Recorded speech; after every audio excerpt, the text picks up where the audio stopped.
Here's the story, according to them, that he'd applied only for sick leave. He had diabetes. They said he needed to seek better medical attention in Tunisia, which is entirely normal. Plenty of Libyans do that.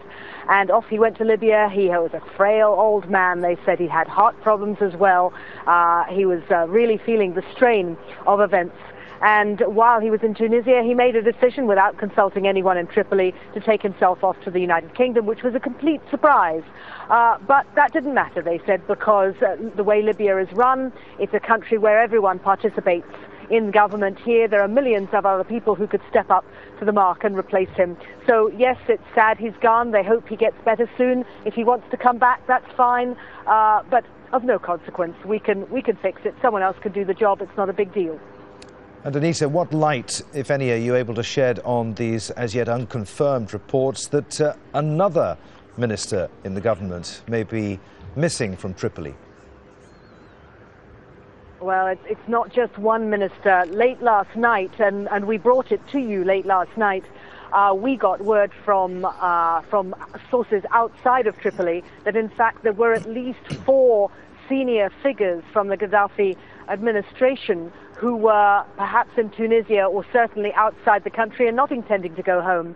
And these were, last night as we understood it, the current head of the intelligence service, the oil minister, and I'll mark a question mark with that in a minute, the Secretary of the General People's Congress and the Deputy Foreign Minister.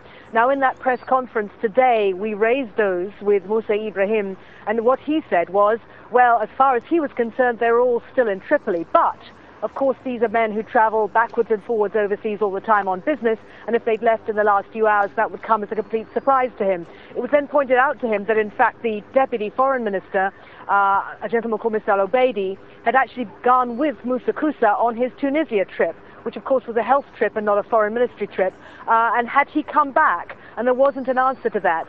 So it seems there is a lot more to this story, and in addition, we're hearing from the New York Times at the moment that a former senior Prime Minister Ali Abdul Salam al-Treki has defected to Egypt today. So it's at least 4, maybe 5, maybe even more than that. Some subject to confirmation. The point about the oil minister I was going to make was that he's quoted today in Reuters saying rather mysteriously, "I'm in Tripoli and I'm in my office." It's an intriguing point to make, but that's what he said. So a question mark there, but of the others, really nothing either way at the moment, but question marks.